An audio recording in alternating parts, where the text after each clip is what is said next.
Why can't I remember? I don't know any of the fucking words. I feel like I know that song. Left you with... No. What note is that?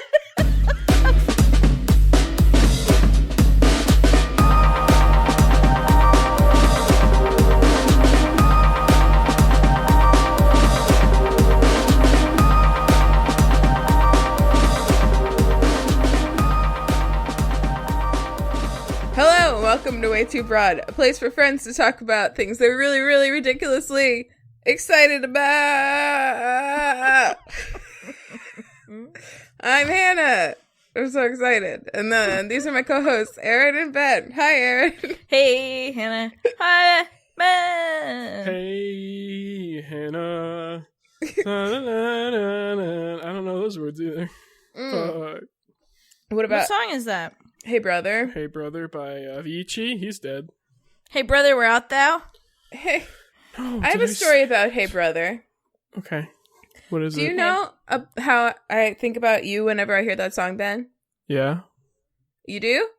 Yeah, you told... Why don't you think about your other Lucas brother? And I that. You told Lucas and me that like right after it came out. Oh, okay. Well, I'm going to tell Erin because you don't know, right, Erin? I don't even know that freaking song. Well, it's like... Oh, if the sky comes falling down for you, there's nothing in this world I wouldn't do. And then there's a part that's like, if you're far from home, oh brother, I will hear you call. Oh, what if I lose it all? Oh, sister, I will help you out. And so when that song came out, Ben was thinking about where to go to undergrad. And he was seriously considering going to Abu Dhabi for undergrad. What was it? It was NYU, school? Abu Dhabi. Yeah. NYU has like a satellite campus in Abu Dhabi, and they were offering him like a full ride to go there. And he was Like, really considering it. Full ride on the plane? Like they wouldn't drop him off halfway? Full But they ride would take first him, class. Like, the full Straight way. to my dorm room. Yeah. Like he even went to visit the campus, right? Wow. Mm-hmm. So How was it? Yeah, how was it? Weird. That's why I didn't go there. Oh, really?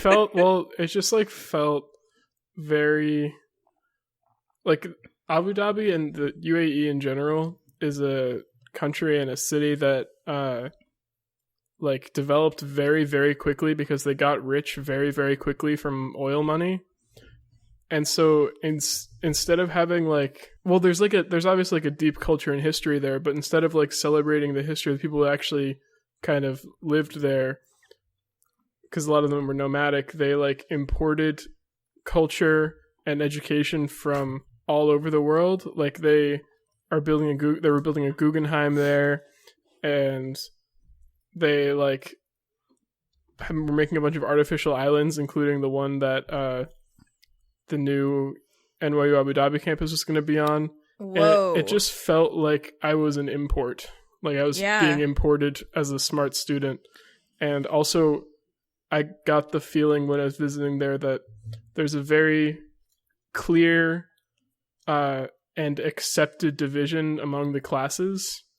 Like that it's sort of accepted that there are people that are higher class and therefore better. And I was being treated like one of those people. And that bothered me, and especially because like under the surface of all this development is a lot of people, like the construction workers are people from like India and Bangladesh who have sort of been tricked into coming to the UAE to work for very little money, and they like get their passports confiscated and are kind of like indentured servants or slaves. Jeez. Essentially. Ooh. So it just felt weird to benefit from that. Yeah. Plus, could you imagine the podcast schedule? Oh. 15-hour time difference. Yeah. So for all those reasons, I was like, just a worried. few light reasons. Well, I when he was thinking about it, I think like before he visited, I was like, you know, thinking about what it would be like for Ben to be so far away, and then that song came out in like that same time. So it like very much immediately associated with Ben in my head. Even though I didn't like it that much to begin with. And she didn't like Ben that much to begin with either. So, also very, very similar, yeah. What's everybody drinking? Erin. I go first? Yeah. I have 3 beverages. Oh, jeez. None of them are alcoholic. Well, I guess one of them is trace alcoholic. I have a kombucha. Yeah. I got that booch. Homemade? Is it homemade? Homemade? No, homemade? no. What? No. So the kombucha, the first homemade? batch. The first batch that I discussed, the controversial batch that I alone made. JK, Molly made it. It didn't do well. It didn't do anything. The SCOBY was bogey. The SCOBY was a bogey. DOA. Huh? DOA. Absolutely. Yeah. So that was like the fermentology, or that's not right. Fermentaholics. Don't buy that one. Don't buy that one. It was not good. Okay. But she bought another one from, she told me it was from Kombucha Camp with a K, which I absolutely hate that when people do that. Just don't do it. It's so easy. You're going to name your business. The alliteration is still there. Exactly. You're going to name your business. You're like, oh, you know what? I'll just change the letter. You know what? Don't do it. Just, you know what? All you have to do is stop before you do it, and then just don't ever do it. Okay. Yeah. But I was like, oh, that's the company of that book, of the big book of kombucha, which Molly didn't realize. That SCOBY is fucking the thickest, biggest, fattest, juiciest SCOBY I've ever seen. It's huge. It's like 3 or 4 times the size of the one from Fermentaholics. And it like produced immediately. It is going gangbusters. So it's not ready yet, but it's gonna be good.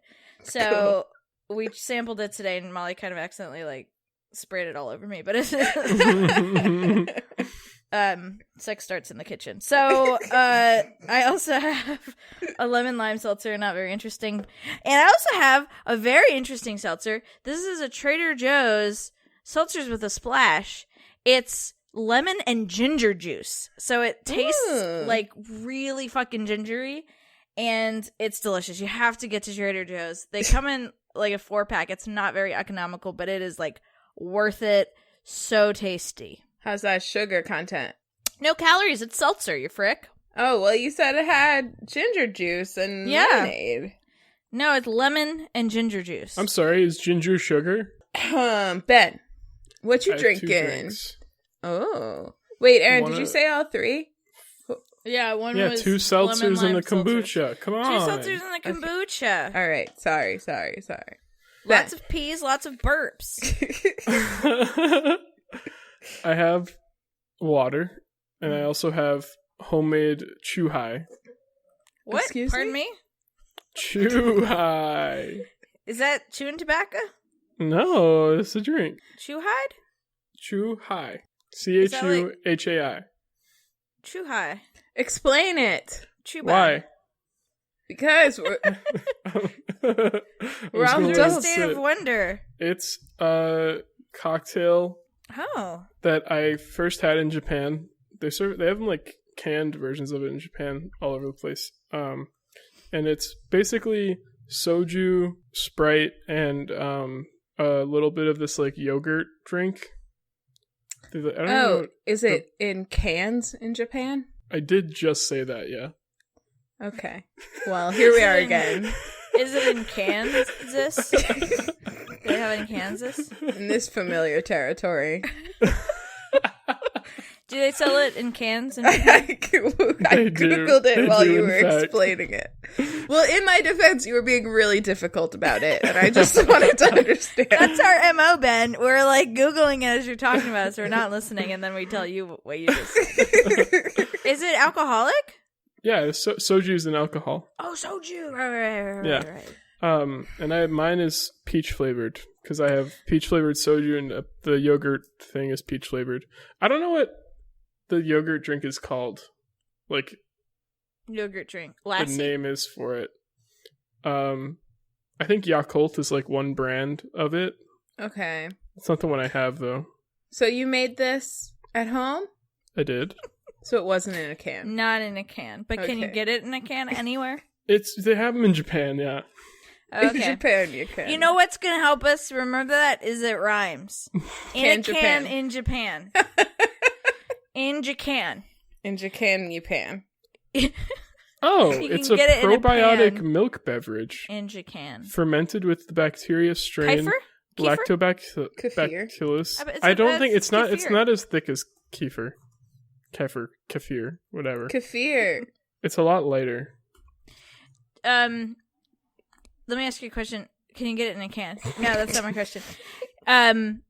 Where can you get it in a can? No. What's the alcohol situation around you now? How's that looking?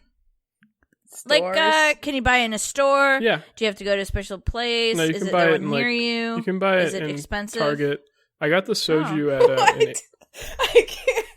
You can buy it in Target? Do you mean Greg's Food Market? I could buy a Target in Boston too. You can buy a Target? I've never seen alcohol in a Target. My mind is blown. Greg's Food Market. Not a thing on Cape Cod. No. Or most of Massachusetts. Certainly not North Carolina. You haven't like grocery stores though, right? No. Oh, we have really? beer and wine, but liquor is only sold in an ABC store. Oh, no, they have liquor at Target. Which are not open on Sundays. Wow. Where'd you buy the soju?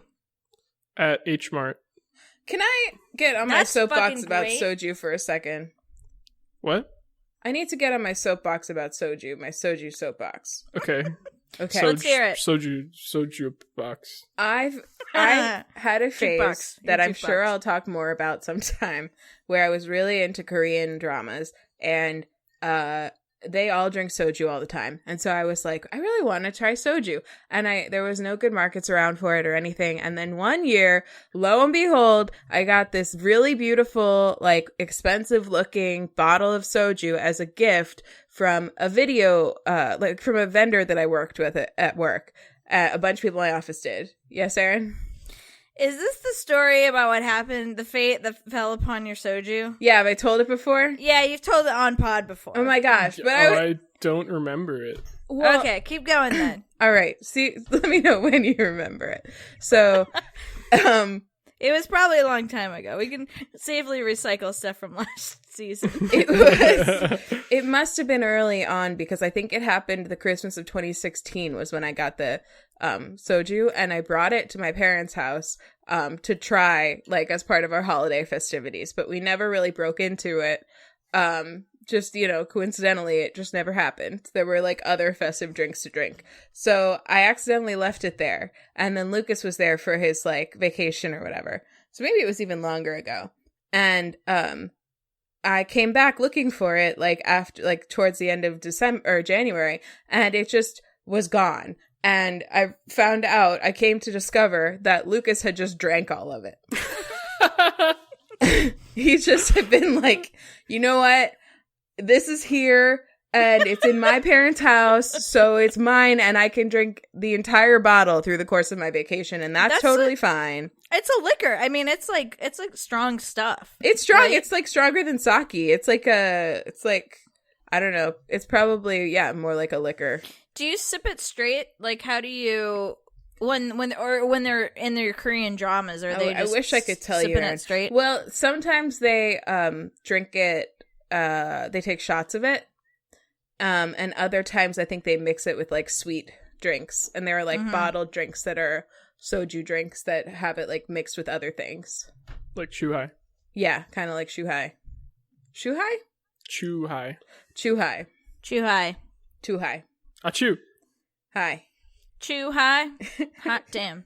What if that was what you said when somebody sneezed? What if you were like, hi?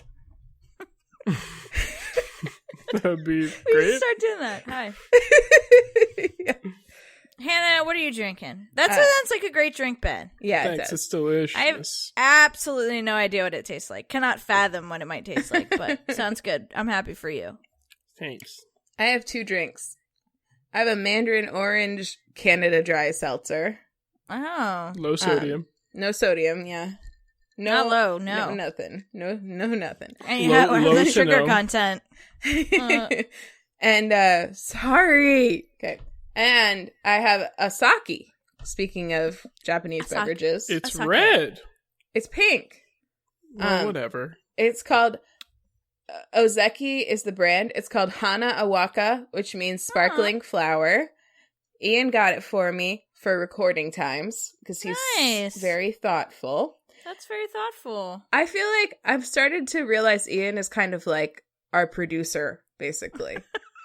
Like he produces your beverages. He makes sure that I have like the proper beverage to record. He actually was like taking some surreptitious like recordings at dinner the other night and I'm pretty sure the only reason was because he thought it might be like good podcast fodder later.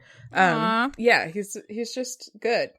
So it's a sparkling sake. It's a clear sparkling sake of some kind. It's very good, kind of sweet.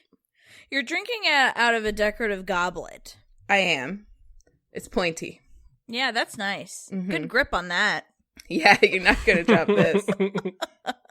That's why they don't allow me in nice like places that sell nice crystal. I'm like, oh, that has a good grip. Good textured grip on that one. Great traction on that goblet.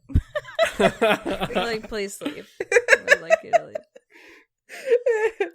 All right, should we read our emails? We got emails. We got so many emails. Okay, first let's read this one from Shoutouts to Rachel. Okay, regarding prior emails. We asked Rachel to explain herself, so she obliged. Okay. Regarding Plier email. Plier. Pliers.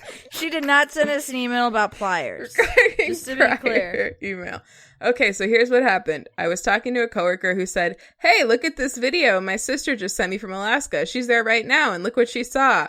I looked, I saw the moose, and immediately thought of y'all, so I asked my coworker to text me that video right away. I'm guessing that due to the method of delivery, it became very small and grainy in transit to my phone, or in combination of transit from my coworker's sister to my coworker to me. And I realize now that because of the poor visual quality, I set you all up to trust the existence of meese even less. Oops. Then she says, but I also realize now that I should have seen this coming regardless of the quality or lack thereof of that video, because everyone is on a journey of self and moose discovery with this. If you're ever going to believe, I know you'll each have to find your own way in your own time. Wishing you all the best on this life-changing journey. Your unabashed moose believer cousin. Shoutouts to Rachel. I love the tone of this email. Like, it's just like the email before was like proof, and it was this like really unbelievable video. Mm-hmm. Not like unbelievable and like couldn't believe it, but like literally couldn't. But the tone, I love the tone. She's very supportive and non-pushy, but then like, you know, chooses a side. You know, I like that. I appreciate that. Yeah. It's okay. We can have a gentleman's understanding that that we're on opposite sides of the moose fence. Where did you come from, Hannah? Me? I just love the things that you say. Thank you. I have a gentleman's appreciation for it. All right, should I read the next one? Yeah, which one? The one from your mom? The one from your mom? Yeah. Who's your mom? Remember, your mom is actually my mom. Right. Okay. Simple. Some deep podcast mythology. Yeah, we should probably have an inside joke, wiki. Legend or something. Wiki. That's the word I'm looking for. A lore section. Lore section. That's a good idea. We should do it. Okay. Okay, your mom, who's actually my mom, writes, the title of this email is Socks. Hannah's weird socks are probably Pilates socks. Traditional Pilates studios require people to wear socks with little grippies on the bottom. I have seen the half-toe version, but I don't understand why you'd let your little toes get cold. Your mom. -- your mom. And I like this because Hannah sent this out to us, forwarded this to us, and said, your mom is a low-key loyal listener. So shout-outs to your mom.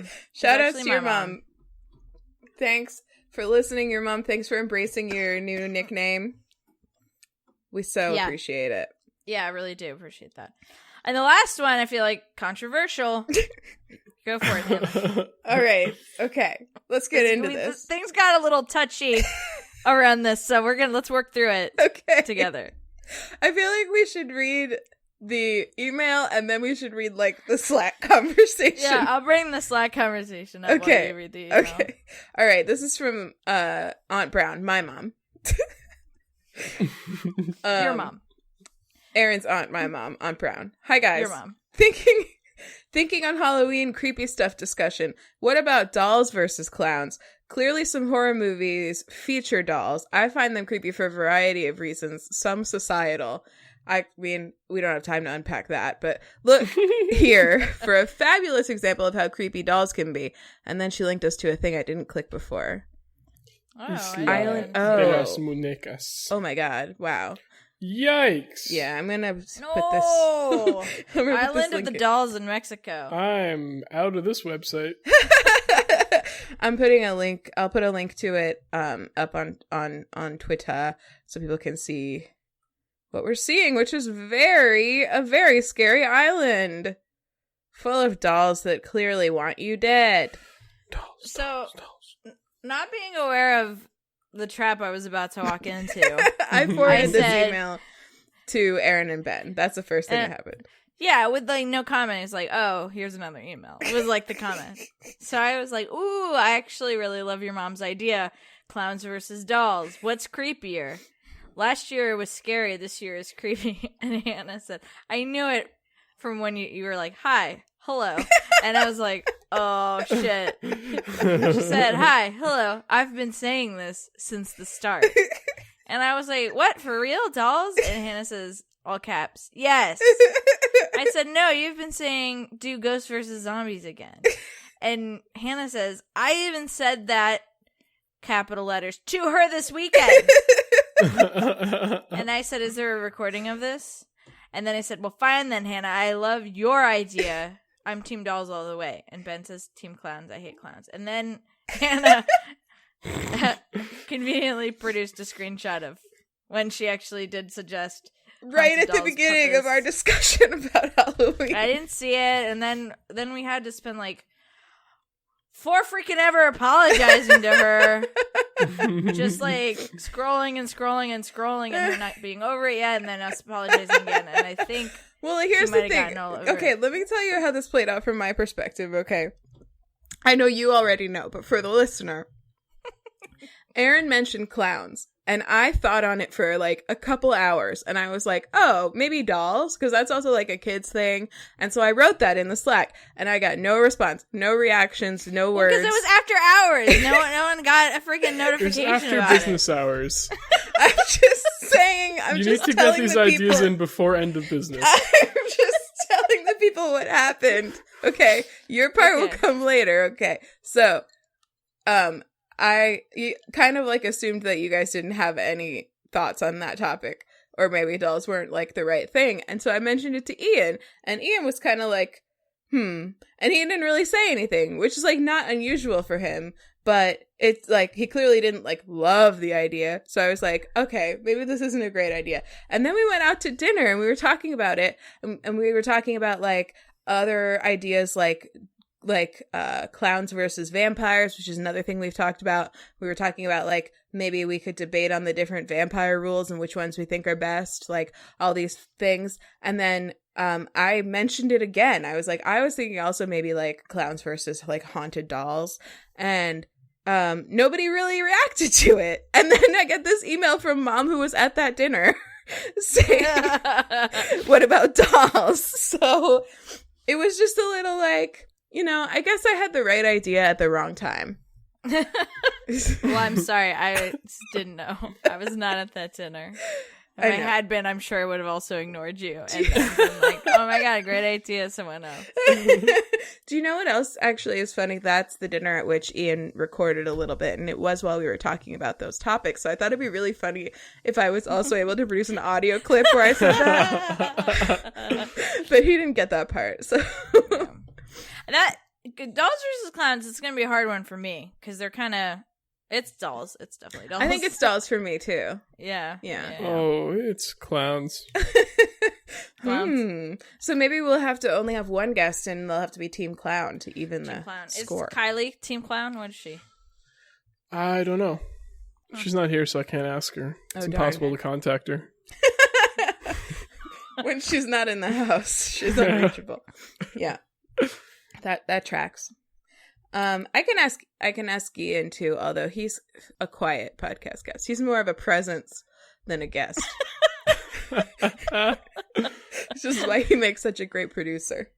Yeah. There you go.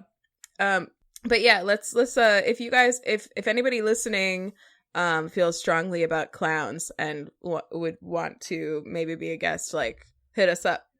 And we'll like try it. We still have a few more weeks, so we'll find somebody. I feel like I have a very good reason for why clowns scare me more, and I'll save it for this episode. Okay. Oops. We should also maybe all kind of do that thing again where we bring some kind of media that's related to the table. Yeah, I like that idea. Like supporting evidence. Yeah. Listen, big news. What? Kylie's in the elevator on the way up here, and she said dolls, first of all. Also, she passed a kitten Bengal in our apartment complex who was on a leash. And these people had a black kitty that was just rolling around without a leash, apparently. Which is so cute. In the dirt, probably. Black cats love dirt. They do. How were you able to contact her if she's not at your house yet? Because she entered the apartment complex, so she became contactable again. She was reachable again. I just asked our friend Sarah, and she's dolls, like strong dolls. That's unfortunate. She's only afraid of strong dolls? I think most people are going to be dolls. When they die? I really do. Yeah. Sorry. I think most people are currently dolls. That's why you're only afraid of clowns, because you're like used to it by now. Yeah, everyone's dolls. Oh, that's Molly. Yeah, everyone's dolls. Oh my gosh. Should we pop in? I don't know why I cut that off so abruptly. I'm sorry about that. Should we pop in? Should we pop in what? Like into the obsession? Should we pop in? Yeah, let's pop in. Do you want to go? Am I first? Yeah, do you want... Hang on, I do have some hypotheticals pulled up, but my obsession's really short. I was thinking I might do half hypotheticals. Oh, Did you also want to ask me about my baseball tweets? Oh yeah, we gotta do Ben's, what was it? Baby Ben's best baseball bits. You said you wanted to understand my tweets. Yeah, because you keep on tweeting things and being like, holy shit. Right. Do you have specific ones in mind? Well, I have one. There was one where it was like the only thing you were like, holy shit, and it was like Bogarts, something about Bogarts. All right, you know what? Sander Twitter Bogarts. we can just look at it. We don't have to remember from memory. But the only thing I thought about just being like, the best way to deal with a Bogart is the ridiculous charm. Oh yeah. But then I thought that would be insensitive because I didn't know what was going on. He's the shortstop for the Red Sox, and during a game, this was the original tweet. Bogarts dropped the bat on his follow-through of a swing and miss, with the trainer rushing out to check on his left shoulder. He's leaving the game mid-at-bat. That's a really bad sign if someone leaves a game in the middle of an at-bat, because that's really unusual. And so you usually only do it when it's like something very urgent, like they don't want it, like the next swing could hurt them even more, which is why I freaked out. But he's fine now. I think they were just being overly cautious because the Red Sox are already guaranteed to win the division, and so they're just kind of like, if the trace of anything happens that could make the playoffs harder, like losing their really good shortstop, they take him out of the game immediately. The shortstop's there. Yeah, exactly. Okay, now here's this other one. Your tweet just says "holy shit," and then it's a tweet from Aiden Jackson Evans, and here's what it says. Here are all the hitters in MLB history with a 10.6 plus WAR season at Baseball Ref version. Okay, Babe Ruth, Willie Mays, Barry Bonds, Ted Williams, Ty Cobb, Mickey Mantle, Roger Hornsby, Cal Ripken Jr., Joe Morgan, Carl Yastrzemski, Stan Musial, Lou Gehrig, Honus Wagner, and Mookie Betts. Yep. What does that mean? Okay, so Ben's like, yes, that's so that is true. WAR is a stat called that stands for wins above replacement. Okay, and it's basically like it's a stat that sabermetrics people really love because it's like what's that? Sabermetrics. That's like it's like really detailed sports statistics that like they have stats for like every. It's kind of like adding numbers or like quantifying everything about how someone plays. Okay. Is like getting into sabermetrics, and WAR is like the quintessential sabermetric because it's supposed to like encapsulate essentially how good a player is relative to the average player at their position. So it literally like it is a measure of, and different people calculate it differently. That's why he says Baseball Ref version, because that's like the way they calculate it at Baseball Reference. Mm-hmm. But it means if like any of these, like for Mookie Betts was replaced by the average player at his position across all of MLB, the Red Sox would lose 10.6 more games. If that makes sense. Like adding Mookie Betts means that he added like 10.6 wins of value over the course of the season to the team. And that list, the reason I said holy shit is because that list of players is like a list of all-time great baseball players. Right. Like Babe Ruth and Barry Bonds are number 1 and 2 on the all-time home runs list. Ted Williams is one of the only players in history, one of 2 players to win the Triple Crown twice, which is leading the league in average RBI and home runs. He had a tunnel named after him. Yeah, in Boston, because he was a Red Sox player too. And actually, I think Roger Hornsby is the other one who won the Triple Crown twice. They're the only two to ever do it. No tunnels that I know of. No tunnel for him. Lou Gehrig has a disease named after him. Yeah. But that's not the only thing about him. He was a really good baseball player. He won the Triple Crown too, actually. Just like all of these are like I mean, like obviously some of them are like household names, like Babe Ruth. Everyone knows Babe Ruth. He had a candy bar. And a pig, both named after him. It's just a really, really, really impressive list to be on. That's why I said holy shit, because Mookie Betts has had an incredible season. It has to be really, really good to be on a list of these players. I like him. Way to go, Mookie. Good job, Mookie. He's a good job. And then yesterday, he became I believe the 40th player in Major League history to have hit 30 home runs and steal 30 bases in the same season. He stole his 30th base yesterday. Oh wow. That sounds like a lot. Does he have to give him back? He took the base that he stole. Like, he kept it. And then put really? Another one in. Yeah. Snuck it out under his shirt. Cool. Oh, and also the Red Sox officially set a franchise record for wins on, I think, Tuesday. They won their 106th game. The previous record was 105 in 1912. And now they've won 107 with 3 games left to play. So this is like officially the best Red Sox team in history in terms of wins. Wow. Yeah. Best time to love the Red Sox. Mm-hmm. Not me, but you. Mm-hmm. All right. Should we pop in? That was a good edition of Baby Ben's Best Baseball Corner. Take me out to the band game. Take me out to the band. Take me out to the take me out. You say, don't you know? I say, I don't know. Take me out. I say, take me out. All right, moving on. That whole thing's going to be the theme in? song for that segment. For I love it. Erin, what's your obsession? Erin, pop in. Pop in. Pop in. I'm popping in. Let's pop in right now.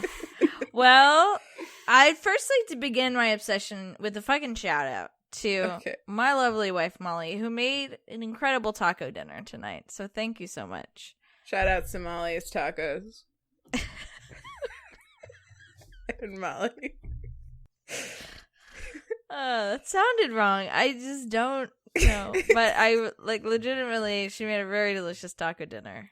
And it was very delicious. And I was just so appreciative of it. Thank you again, Molly. Were they beef?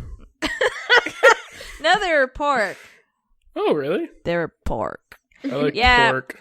We normally do chorizo, but I didn't buy chorizo. Love chorizo. I love chorizo. And there's a local company that makes it so good. I guess I can't even talk to you about it. It's so good. Okay, but we didn't eat that tonight, but it was still very tasty. Thanks for the tacos, Molly. Shout out, Molly. Shout. Okay. Let it all out. These are the things I cannot do without. Taco. Okay. What happened Taco to you. We're off the rails tonight. Erin, we've never had rails. I'm Please popping pop in. in. Okay. Well, my obsession this week is an audiobook that I really enjoyed. What is it? What is It's it? called The Miseducation of Cameron Post. Oh. Hey. You might have heard. I feel like I brought that up. You brought it up once. You were like, "Oh, you're gonna see that movie, The Miseducation of Cameron Post?" And I was like, "Oh, yes, but I have to finish the book first. I have the book on Audible." Oh, that's right. I remember that. Yeah. So I loved the book. It was so much different than I thought. Okay, so here's the deal. The movie, and we talked about it because the movie has just come out. It's not in theaters anymore. I actually don't know how to watch it, and I'm really frustrated because I really want to watch it. But the book, okay, so the movie trailer, I think the reason we were talking about it, it's like the movie trailer, she gets sent to, Cameron Post gets sent to God's Promise, which is like a gay conversion okay. camp. Yeah. And we're like, that sounds just like, but I'm a cheerleader. Yeah. So I was expecting that to be like the main thing. She doesn't, in the book, she doesn't go to God's Promise until part 3 of 3. Wow, really? So it's really just about like her life, and then that's also something that happens. But it's not like the central point or the central point of conflict, really. It's just like part of her journey. I loved the book. I thought the audiobook was great, had a great narration. It's only available through Audible. That's a thing you should know. That's a thing everyone should know about. Okay. So only Audible you can get this Miseducation of Cameron Post. But I really enjoyed the narration. I really loved the book. The book is written by Emily M.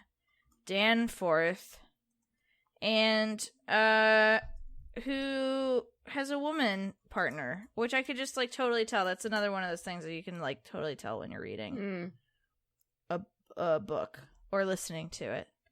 But anyway, just loved it. Don't have too much to say about it. I really want to see the movie, but I don't know when and where I'll get to do that. And it's just a really nice book. Cool.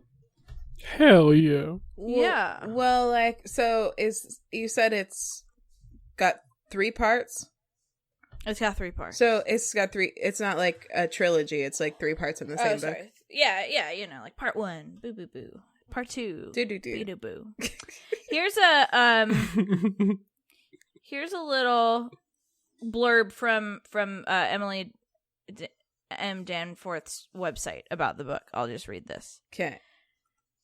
Dead parents, random acts of shoplifting, girls kissing girls in barns, in twisty slides on playgrounds, in abandoned hospitals.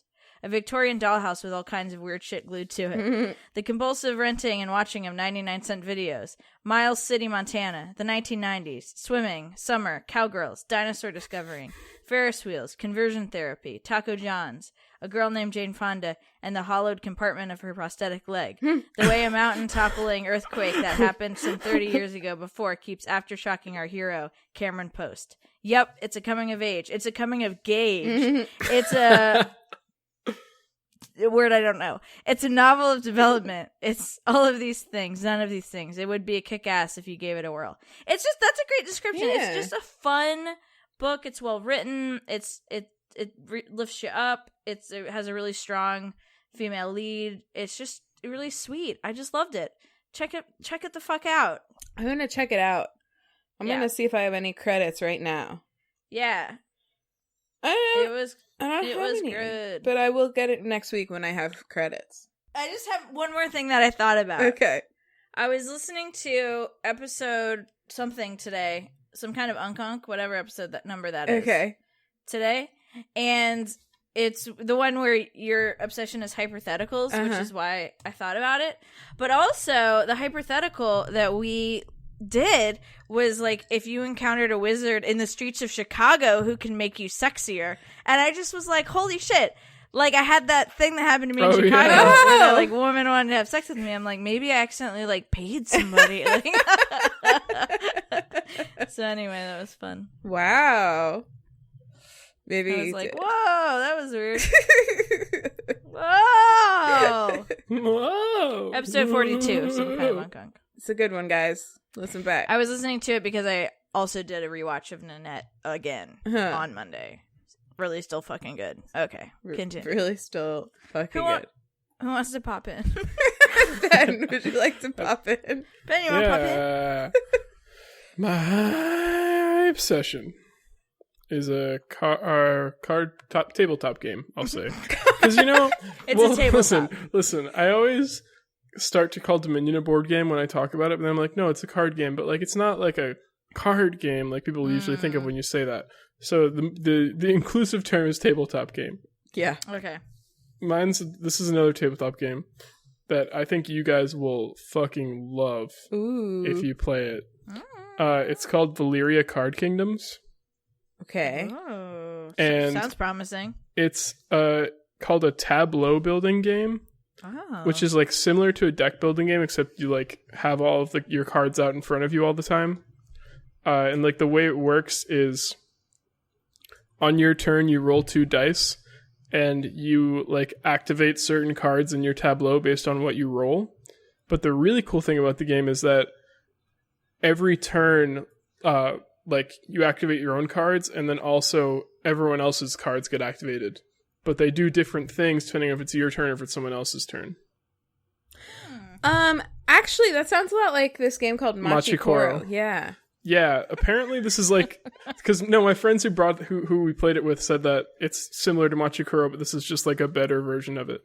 Because Machikoro, shots fired, jeez. Machikoro like apparently doesn't have like there's just a very clear optimal way to play it, and there's also like it's not like in Valeria every card has something that happens on other people's turns, whereas like Machikoro it's split into like groups of like things that only happen on your turn, things that happen on other people's turns, and whatever. So you can like actually get into a position where you can't do anything for a while. Okay. I don't know the optimal way to play Machikoro, so I don't either. Never played it, but apparently that's what I've heard. And then you can, like, once you roll and you've done whatever your like cards activate to do, you get 2 actions, and you either slay monsters, which is like and it ultimately amounts to like you're spending resources differently. You have like 3 different kinds of resources. You have money, magic, and like little attack tokens. And certain monsters like take a certain number of attack tokens to kill. Okay. And then magic can be used as money or as attack tokens. It's like a kind of a flex currency thing. And some monsters require a certain amount of magic to kill them too. Or you can like recruit citizens, which is basically like buying more cards that will activate when you roll your dice on the next turn. And are the cards, like, what are they? Are they different things, or are they all, like, buildings, or? They're all different. They're called citizens. They're all, like, different people. Oh. And they mostly, like, get you resources, get you different numbers and different kinds of resources. Some of them, like, will let you trade, like, 1 gold for 2 magic. So you have to give up gold, you get 2 magic from it. Or there's some that, like, you get like a certain number of resource depending on the other cards you have in your tableau. Uh-huh. And then, so there's also monsters which have, and when you kill monsters, they have like some reward, basically like a bounty on them, and you get that reward immediately. Sometimes they give you like a bunch of gold, sometimes they give you magic, sometimes they give you victory points. And they're all monsters are like worth a certain number of victory points. And there's also domains, which are similar to like provinces in Dominion, except because they're like really expensive and they are generally worth a lot of victory points, but they also give you extra effects. Like there's one that like allows you to steal 1 gold from another player at the end of your turn. Ooh, and like fun things like that. Yeah. And then there's like this whole give it to me. Hannah loves that. There's also like this extra element to it all, which is what makes it really hard, is that at the beginning of your game you get what's called a Duke card. You get to choose between 2, and they're like character cards kind of. And they each like gain victory points at the end. They're all like, you get victory points for this, and this at the end of the game. And it could be like all the little icons on the cards, or it could be like for every 2 bonus extra currency you have at the end of the game, you get a victory point or something like that, which basically like forces you to try and balance out like buying cards that are going to be helpful during the game, and also trying to buy cards that will like maximize victory points once it ends. I'm sorry, you might have different said for this. every player. Yeah, but are they known? Like, or are they secret? No, it's secret. It's secret. Cool. But you can like if you know the game, you can like sometimes figure out what people have, because like some of them give you like bonus points for every monster you kill. So if like someone's just like only trying to kill monsters, they might have that one. You know, it's all. Mm-hmm. Or they might just really hate monsters. It's so well designed. And the other thing is like there's like 5 monster piles leading into the game, and they're each like themed, and they also get harder as you kill more. Like the first 3 are like the weaker monster. Like and then the cards get harder? Yeah, like the cards get harder to kill. They're less bendy. Yeah, they get stiffer. The cards get stiffer. And then like the next 2 give a better reward, but are also harder to kill. And then there's usually like one kind of like final boss thing at the bottom of each pile that gives like a really good reward, but is what like takes like 12 attack to kill or something really high. There's just like so much to this game, and so it's just really, really fun. Sounds fun. Do you own it? No, I'm gonna get it though. You're gonna have to bring it when you come home for Christmas. I said that to Ben earlier and realized that I meant my house for Thanksgiving. Yeah. So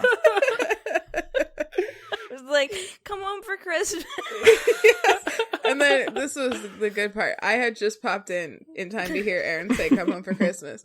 And then she was like, and by home, I mean my house. And then I was like, and by Christmas, she means Thanksgiving. She didn't even realize. No, I didn't realize. But you'll have to bring it home for Christmas. Yeah. I will if I have it by then. Have it by then! Yeah, get it and bring it. Wow, okay, alright.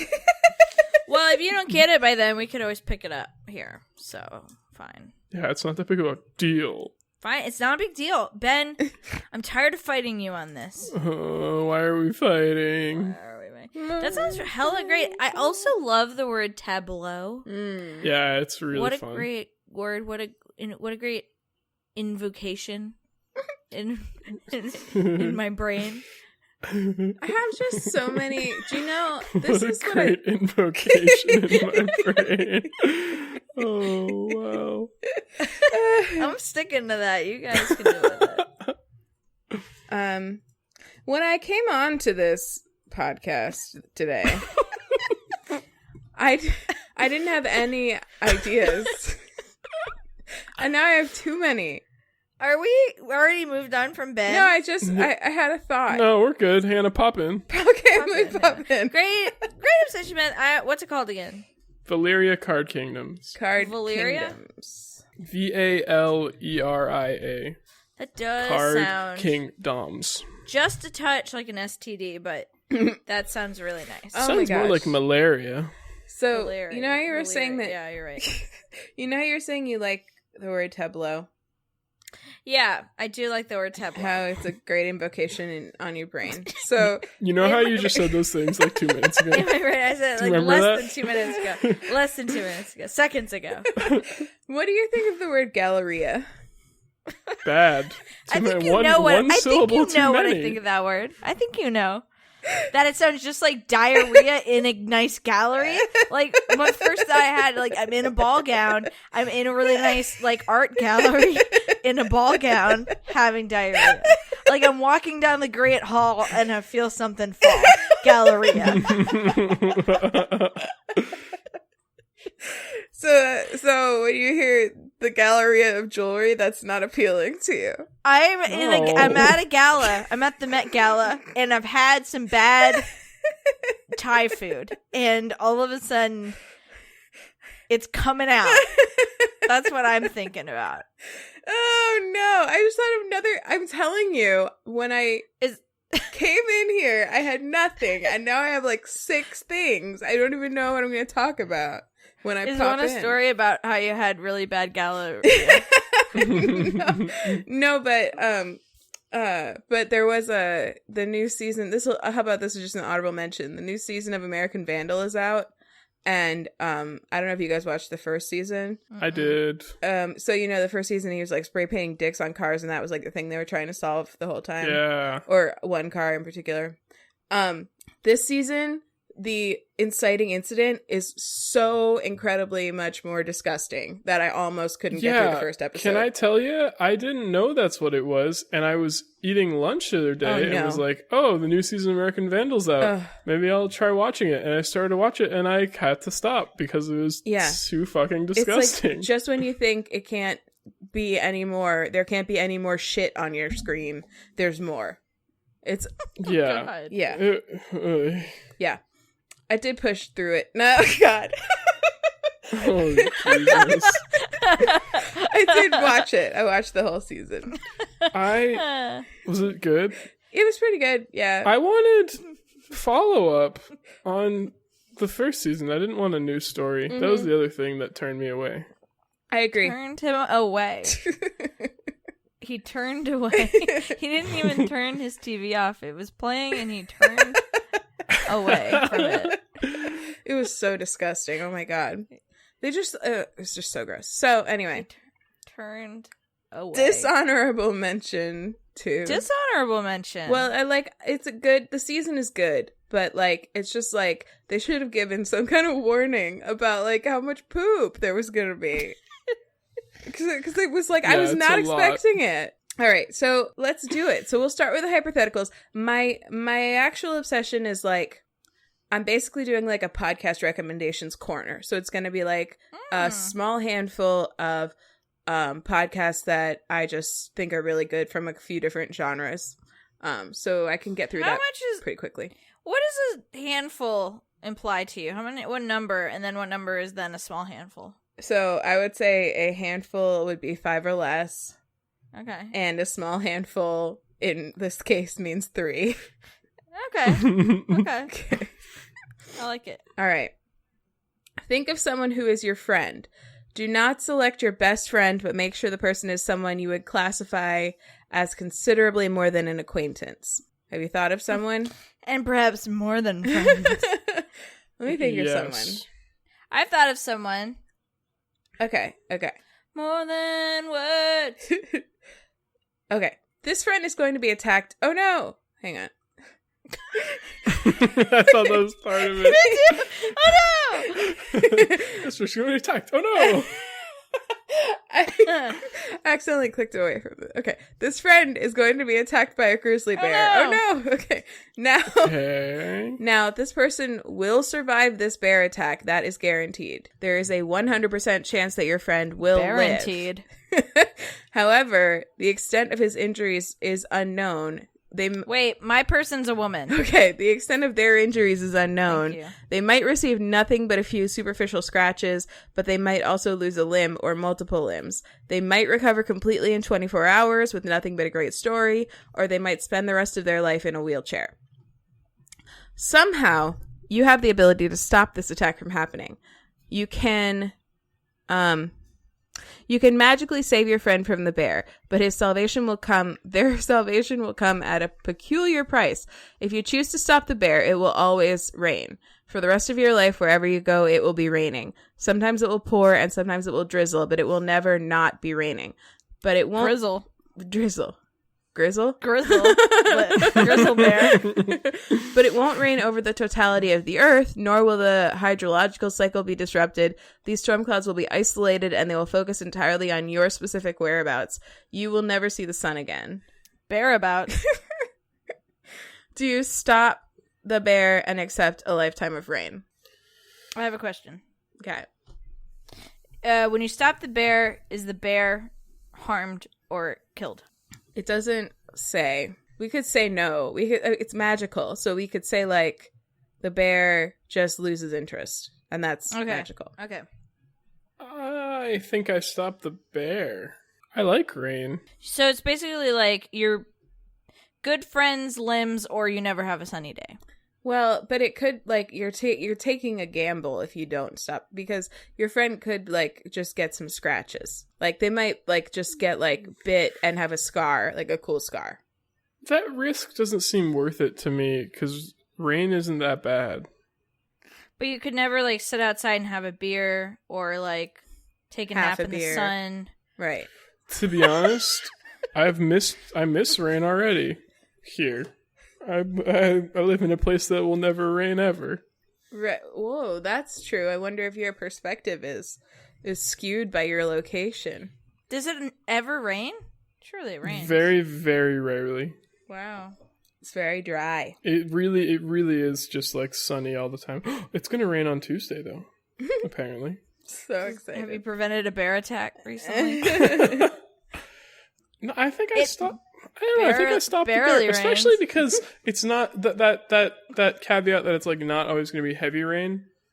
Yeah, it could be like it's not like I'm gonna have a hurricane around me constantly. It's just going to be like sometimes it'll drizzle, sometimes it'll grizzle, be a bit more of a, sometimes it'll grizzle, sometimes it'll be a bit of a downpour. I don't know. That seems yeah, that seems worth it. I guess like if it was like sometimes there will be sun showers, then I'd be like, yeah, totally. But it literally says you'll never see the sun again. It says that? Yeah, that's the last line. You'll never see the sun again. So, like, that's like, it's at least cloudy all the time. Like, honestly, I'm more concerned about the cloudiness than the rain. I can take a sun shower anytime. I can always have a sun shower. I guess you could sit on the porch and have a... I don't think I would risk my friend's limbs. I don't think I would take the gamble. Yeah, I agree. I think that's hard for me to say, but I wouldn't. I can't sit here and tell you that I would sacrifice my friend. I have a question. If we do choose to sacrifice, do all of our other friends know that we had an option to stop it? Oh, would that change? Well, no, it wouldn't change your answer. No, it wouldn't, but like I would feel... It would make me feel worse if I did. If you saved your friend, it would make me feel better. Maybe they'd feel that too. Obligated to like get you some great rain gear and a sun lamp. Think about this. You could never attend your friend's outdoor wedding. Yeah. Because you would know that you would fucking ruin it. Yeah, it would be like Ella Enchanted.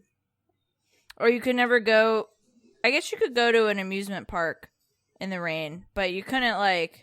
Your friend's like, fun. Hey, like, let's go on a beach trip. You couldn't go. You'd be like, oh, fuck. Or you can go camping. Yeah. Plus for some.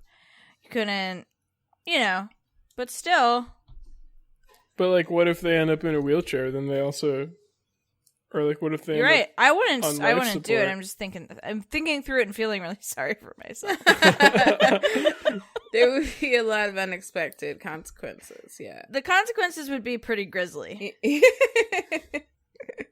Yeah, great puns throughout. They would be unbearable. Oh no. What do you do, Hannah? What would you do? I'm really, really torn.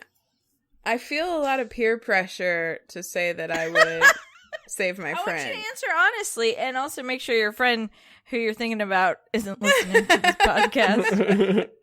I'll never tell who I'm thinking about. But, I don't know. I guess I could probably learn to live with it raining all the time. I think there are a lot of things that I like about the rain.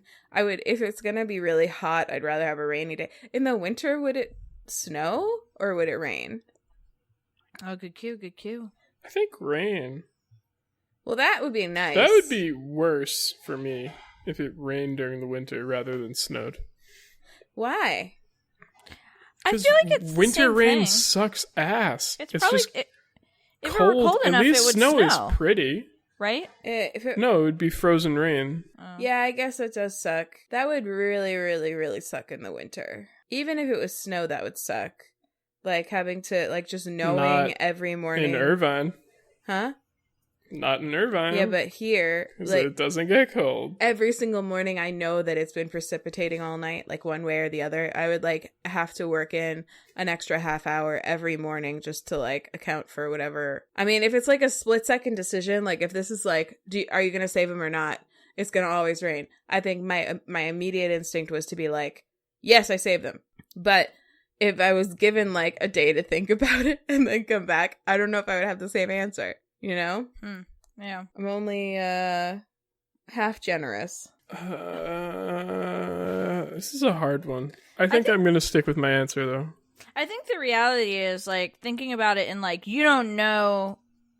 I feel like it would be a split decision, and I feel like if a grizzly bear were coming toward your friend and it was like, you can magically save them and never see the sun again, you'd be like, yes, because you don't know that they're not gonna die. Right. Like, I feel like the amount of time somebody would have to, like, stop time, explain everything to you, answer all your questions, and then would you really believe that they're not gonna die? You wouldn't. Laugh at all your puns. Yeah. I mean, if someone had stopped time, I feel like I'd trust that they were right. That's true. Then it'd be like, you can stop time. Why are you, like, placing these weird, like, fucking... Yeah, like, Chuck Klosterman calling you out. That's who wrote it. Oh, okay. I was like... Was that a wizard's name? Yeah, I don't know that wizard. Is that from, like, the Harry Potter fan fiction? And, like, I don't know that guy. Okay, can I pop into my podcast Rex now? Yeah, pop in. Okay. Yeah. All right, so I got three for you guys today. A small handful. Okay. The first one is my indie pod pick. It's also my RPG pick. It's called Heartbeats. 2 words. Heartbeats. And I think I might have mentioned it off Snack. I don't know if I mentioned it on Snack, but it's basically like, D&D podcasts are really big, or like role-playing podcasts in general, for lots of reasons that we don't need to get into right now. But what a lot of them have in common is that they're very epic and very, like, save the world type plots, or, dragons, stuff like that. Dragons.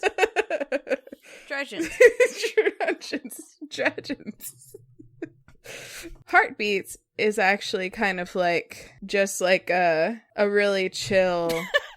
Sorry. Jesus Christ. I was trying to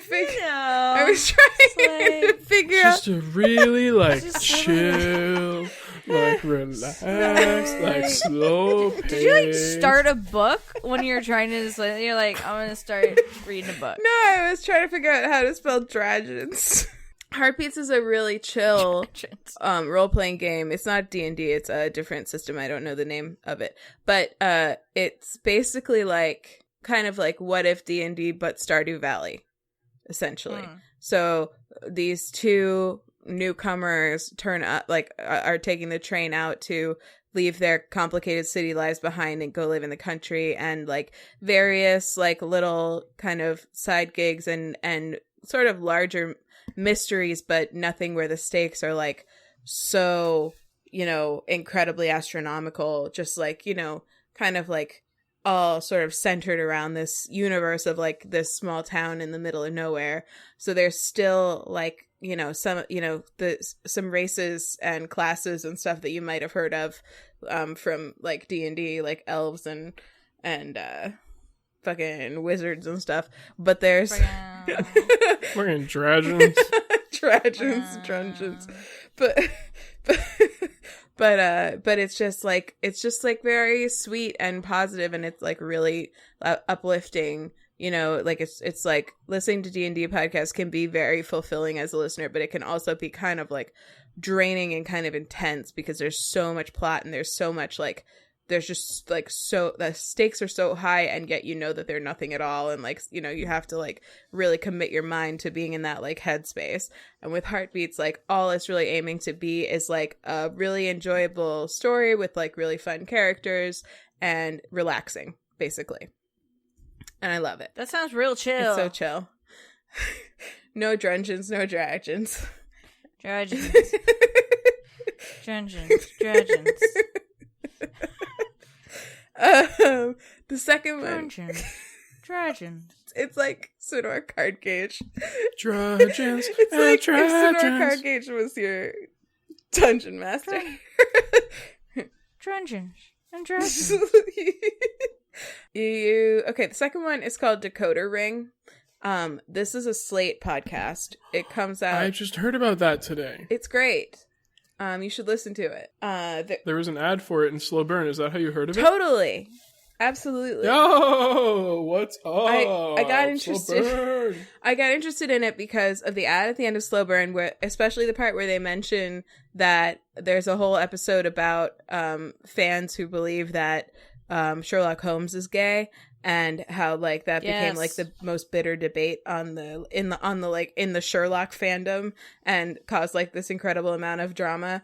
And I was just like fully like fascinated immediately. So I went and found that episode, and it was really, really cool. So the interesting thing about this show is that it comes out monthly. So her episodes are they're well produced, they're well edited, as every Slate show is. But they're also very extremely well researched. She talks to a ton of people, and she's basically taking these like weird questions like, what's the deal with like the John Locke conspiracy, which is the whole like Watson and Sherlock are like canonically a couple in Sherlock, and that's like what a lot of fans believe, is that's like the end game of the whole show, was like this big like conspiracy theory online. So they're like, or one of them is about paper dolls, and there is interesting significance in like the sort of gay fashion community in the decades following the time when they were really like a children's toy, when they kind of were falling out of fashion and like kids, you know, when they weren't a kid's toy anymore. And there's one about clowns and like how they originated and when they became creepy, or sort of like their arc from like kind of creepy. Right away. It was right away. Well, it's funny that you say that, because it's kind of like they started out like with a creepy edge, then for a while they were like more perceived as just like very fun, and then they've like looped like way back down to Creepy Town in recent years. Loop back down, Creepy Town. Way back down to Creepy Town. So welcome to Creepy Town. So it's like I actually listened to, there's only like I think like 6 or 7 episodes, but I only really meant to listen to the John Locke one, and then it kept on auto playing, and like the first like 30 seconds of each episode was so interesting that I just like kept on listening to it, and it's just like a really cool, like very like engrossing, interesting story. So I recommend that a lot. Just start out with check. There are only 5 episodes. Okay, fine. You're gonna fucking fact check me? You're gonna live fact check me? What's it called again? I'm so sorry. It's called Decoder Ring. Decoder Ring. Can you get it in a can? Not that I know of. You can, I would say, maybe in Japan. With Heartbeats, here's another thing I should say. With Heartbeats, you should, if you're gonna listen to it, you should start from episode 1, because it is like serialized. If you're listening to Decoder Ring or the next one I'm going to talk about, you can really just start whichever one looks the most interesting to you. It's not at all like important that you've heard the previous ones.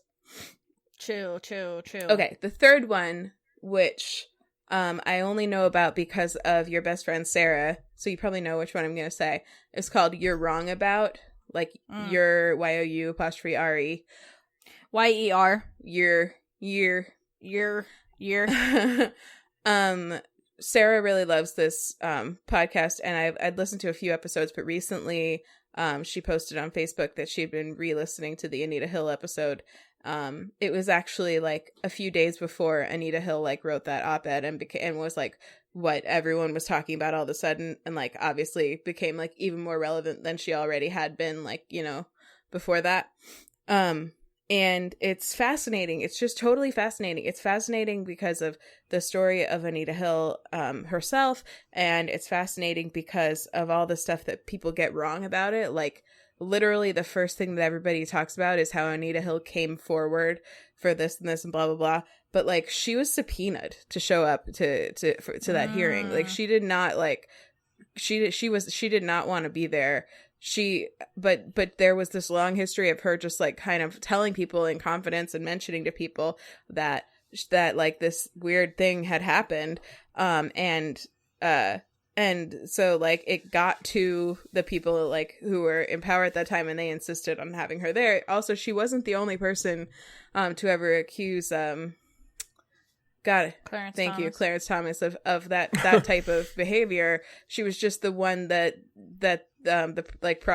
whoever who was doing it, the Democrats like felt was most credible. So they really subpoenaed her.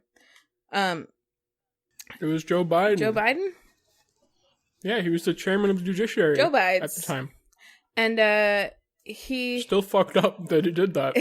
Well, I mean, it was interesting because they also kind of went into like why it's sort of ridiculous when anybody talks about women coming forward being like them trying to make money or like basically benefit in any way, because that's like never ever what happens. And even if you Christine Blasey Ford has had to move twice. Yeah. Oh, really? Jeez. Yeah. And even if like you're able to like I wish I remembered the number, but like this is crazy. Okay.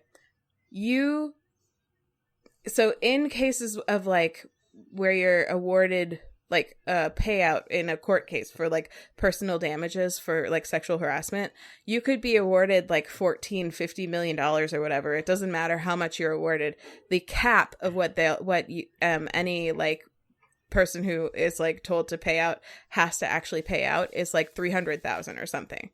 Oh, wow. So it's like, it doesn't like these big numbers that show up in the news. Point? Like they don't, that's not what actually, like, that's not like that woman actually gets all that money ever. Even though she does probably deserve it. Damn. So, I don't know. It's very, very interesting. That episode is interesting. They also did a bunch of stuff about Monica Lewinsky and the Clinton impeachment, which I actually haven't listened to all of, and I wonder how well it jibes with all the stuff in Slow Burn this season, but probably pretty well. But it's just really good. It's just like, it's another one where they're kind of deep diving into some real shit, like just on a regular basis. So I like that podcast. Sorry, remind me of the name again. You're Wrong About. Okay. And I would definitely listen to the Anita Hill episode, and then whatever else strikes your fancy after that. I've been a bad best friend and have not listened to that Anita Hill episode, but I've just downloaded it. Okay, good. It's good. The Daily has had an episode about Anita Hill the other day too. Yes. That was really good. I just get overwhelmed by all these podcasts, and, you know, I'm into my audiobooks, so I don't know how to balance my time, you know what I mean? Well, you know, it'll all be there for feel you. I know it will. Whenever. What'd you say, Ben? I feel you. Oh, I feel you. Ophelia. Ophelia. Oh, man, that's a good song by the Indigo Girls. Swamp Ophelia. I know it. And a good album. I get it. But, you know, Swamp also do better. Ophelia, I'm torn down. Okay. All right. That's all. That's it. Drown. That's all. That's it. All. That's it. Popping out. Oh yeah. Popping over and popping out. Ben. Popping out. Ben. Erin. What's your Erin? What's your homework? Popping out. Cool. Well, hey, my homework. My homework. It's an album by Indigo Girls. It's not a song. Oh, okay. But they say Swampophilia in. Well, what the fuck? In that one song. Okay. Touch Me Fall. Okay. Okay. My homework is to, listen to The Miseducation of Cameron Post on Audible, or buy the book and read it. Great book. Loved it. Loved it. Loved it. Catch the movie. I don't know where. I don't know how. I don't know when. Figure it out. But watch it. Check out the preview. Get hyped. And then watch it. It looks like it's going to be a good movie. It did well on Rotten Tomatoes. Awesome. My Twitter is @ErinByrne. I review lesbian movies at LesbianMovieReviews. WayTooBroad.com. On Instagram, sorry. WayTooBroad.com. WayTooBroad.com. Okay. Ben. My homework is to get Valeria Card Kingdoms and play it because it's really good. Especially if you like Dominion. I felt like it reminded me a lot of Dominion. Oh, because like the citizens and monsters and domains are all different every time too. So in that way it's similar, which is like one of my favorite things about Dominion, and like any tabletop game that's like that. It's just was that a chef's kiss? Yeah, it was a chef's kiss.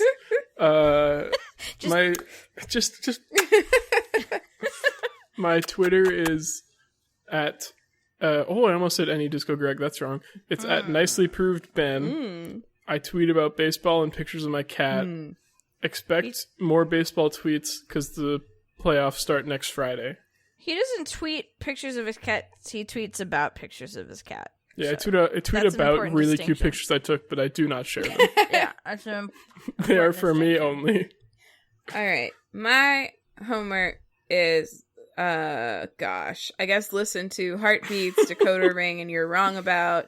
Check out some hypotheticals, playing with your friends, and a hair on my shoulder. Playing with your friends. Play questions with your friends. Okay, my Twitter is at Hanthropology. Please follow me because I've been losing a lot of followers lately over my controversial views about unicorns. I lost another one after I tweeted that. I'm going to just tell this story real quick. Last night, I just got to thinking, about unicorns, and I was like, unicorns are not that weird. Like, we all know the story that was on This American Life that one time about the girl who, like, spent up until her college years thinking that unicorns were real. And she was like, but zebra are real, and how are those less believable or more believable than unicorns? They're not. Right? So, like, then I was thinking about, like, I've been, listening to a lot of things about, like, different cryptids and stuff lately, and, like, Bigfoot, people who, like, have, like, pictures and videos and sightings of Bigfoot and stuff. And I was like, I think I believe in that stuff, because if unicorns, like, why doesn't anybody think that unicorns are real? Why isn't it, like, you could take just a grainy picture of a horse and be like, there was a horn, I swear. Some people do. I don't think they do. That's true. Like, I Googled that it. One person did. I did my homework before I tweeted that. And does anybody think unicorns are real? And the answer was no. So I said that basically that on Twitter, and then I was like, this is the best argument in favor of the existence of every cryptid that I've ever thought about. And then that morning I woke up and I'd lost 2 followers, so I retweeted and I was like, I lost 2 followers over this hot take, and then I lost another follower. Do you have a thing that lets you know when you lose followers, or you just have your fingers on the pulse of your follower count? I just noticed it because I had just recently like broken 100 followers on my personal Twitter, like, for the first time. So they're dropping like flies, your followers. So I had noticed, like, just because I'm always swapping back and forth. Like, a peek behind the curtain, I run the Twitter for WayTooBroad, so I'm always popping back and forth between the two. So it's like, without even realizing it, I tend to know around how many followers I have. So, like, it's not like I'm really keeping track, but I know I was at 108, and then I was at 107, and then I woke up and I was at 105. These are just things that I know. They're just dropping like flies. So come follow me if you agree with my views on unicorns. Thank you. You have 104 right now. Fuck. It's getting worse. You just unfollow me. No, I just looked at you. Oh, no. I know. I was at 105 in the morning. I was at 104 by the afternoon. So. Oh, wow. Yeah. So, but it's fine. Everything's fine. Everything's fine. Yeah. Okay, and let's see what else. If you have thoughts about unicorns or whether we should have let that bear attack our friend or podcasts, call us, leave us a message. There's a 3-minute limit. There will not be anyone picking up your call, so it's just a voicemail line. It's not intimidating at all. 3-minute limit. Yeah. Okay. It's just that's the limit for Google Voice. I'm sorry. Okay, that's fine. Continue. The phone number is 774-326-0420. Blaze it. Okay. And what else? We're WayTooBroad on Instagram. WayTooBroad.com, where you can link to our Twitter, our Instagram. You could call us from there. You can email us. You can email us. WayTooBroad@gmail.com. Hannah, what happens when somebody leaves us a review? When somebody leaves us a review, if they email us and tell us how to get it to them, we will send them a sticker. A big, durable sticker. It's got our... Don't miss out on your chance to own a big, durable WayTooBroad sticker. You can put it on your laptop. You can put it on your tabletop. Yeah. You can put it on any place you need a big, durable sticker. Yeah, you can hold two things together, but in a decorative way. Yeah. So if you go on the app and you're like, oh my gosh, I love their new art. I could really use a piece of that in my life. Then you can have it if you leave us a review. And if you've already left it on iTunes, you can leave it on Podknife. Them's the rules. Takes them or leaves them. Well, great. I think that's it. Okay, so now the podcast candle now is now. Now. Extinguished. Now. Time to start eating mazah. Whoa. Those are crunchy za. Bye. Bye.